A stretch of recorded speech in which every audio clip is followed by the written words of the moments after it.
देखिए हो हम लोग मर जाएंगे तब आप खिलाइएगा, बताइए क्या हुआ? बात नहीं, आपको समझ में आ रहा है कि आज आपके चलते खुफिया के बंद करेगा दुकान हमेशा के लिए। देखिए भाई यहाँ एक जूस का भी काउंटर है, प्रशासन उसको भी बंद करा दिया है। कोई जूस न पी ले मर जाए, लेकिन यहाँ पे इस तरह की अहंकारी हुकूमत और मार के हमारे नेता के कंधा पर खून लगा हुआ है। 4-5 लाठी हमको लगा है, प्रशांत जी के कंधों पर लाठी मारा है, महिलाओं पर लाठी चलाया है। तो ये जबकि हम लोग 3 महीना पहले इसका पत्र जारी करके 3 मांग को लेकर प्रदर्शन करने जा रहे थे, सारे रास्ता को घेर दिया गया है। तो इस तरह से ये प्रशासन गुंडागर्दी कर रही है और गुंडागर्दी करके हम लोगों को पुलिस डंडे और बंदूक के दम पर हम लोगों को रोकना चाह रही है, डराना धमकाना चाह रही है। लेकिन जन स्वराज की ये लड़ाई बिहारियों के लिए है, गरीबों के लिए है, नौजवानों के लिए है। ये लड़ाई रुकने वाली नहीं है, चाहे गोली चला दे या लाठी चला दे। पुलिस प्रशासन तो बोले कि आप लोग नियम का उल्लंघन किए। कोई नियम नहीं, सारा पत्र दिया गया हुआ है और प्रशासन रास्ता बदल के फिर हम लोग जहाँ से शुरू किए हैं वहीं भेज रहे हैं। और तो जहाँ से हम लोग इतना चिलचिलाती धूप में आए हैं, विधानसभा बस कुछ दूरी पर है और यहाँ से फिर रास्ता हम लोग को डाइवर्ट कर रही है।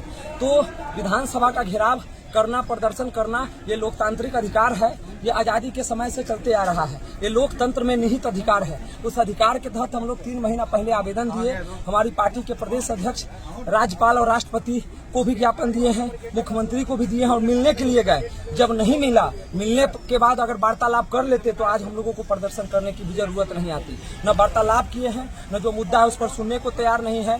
3 डिसमिल जमीन गरीबों को नहीं मिल रहा है, स्नातक पास युवाओं को 2 लाख रुपया देना था, वो 2 लाख रुपया नहीं दे रहे हैं, और बेरोजगारों को घर देना था, 3 डिसमिल जमीन देकर पक्का मकान देना था, वो नहीं दिया जा रहा है। शिक्षा का व्यवस्था सुधारना था, वो नहीं सुधारा जा रहा है। इन सारी मांगों को लेकर हम लोग आज घेराव प्रदर्शन कर रहे हैं और रोक रही है कि हम लोग रुकने वाले नहीं। इतना गुस्सा नीतीश कुमार से आखिर का है? देखिए नीतीश कुमार जी की जो सरकार है वो बिना विवेक के काम कर रही है, केवल कुर्सी के लिए। लोकतंत्र में नेता कोई भी हो, प्रधानमंत्री हो, मुख्यमंत्री हो, सबको जनता के लिए काम करना है। अगर आप जनता के लिए काम नहीं कीजिएगा, पूरी कुर्सी के लिए या दल के लिए या धर्म विशेष पर काम कीजिएगा, जाति विशेष के लिए, तो अब वो जमाना नहीं है बिहार में जो जात पात के नाम पर केवल कुर्सी आपको मिलेगा। अब पिछड़े जाति में, दलित जाति में भी लोग पढ़े लिखे लोग हैं, मुद्दों पर मतदान करना चाह रहे हैं। लेकिन ये पार्टी बरगला रही है, पार्टी अपने नीतियों से समझौता करके और गरीबों का हक मार रही है। तो उस हकमारी के खिलाफ यह आगाज है, विधानसभा का घेराव है। लेकिन प्रशासन डर गई हमारे प्रदर्शन से, हमारे आंदोलन से डर गई है और नीतीश सरकार ये गहरी कुंभकर्णी नींद में सोकर हम लोगों पर लाठीचार्ज चला रखी है। हमारे नेता पर खून निकला है, आप देखे हैं प्रशांत जी का खून बह रहा है। तो इस खून का हिसाब बिहार का जनता लेगी। विधानसभा घेराव करने से विधानसभा इलेक्शन पर इसका असर पड़ेगा? बिल्कुल, ये जनता की आवाज है। जनता के जो सदन में चुन के 243 विधायक बैठे हुए हैं, वो सत्ता के लालच में चाचा भतीजा सरकार बनाता है, कभी विपक्ष कभी पक्ष, तो वो आवाज सदन में नहीं गूंज रही है, जनमानस की आवाज नहीं गूंज रही है। तो हम लोग अभी सड़क पर उस आवाज को बुलंद कर रहे हैं और सड़क से आवाज बिहार की जनता की आवाज है जो सदन तक पहुंचाने का काम कर रहे हैं। सोशल मीडिया से खबर आ रही है नीतीश कुमार को उपराष्ट्रपति बनाया जाएगा।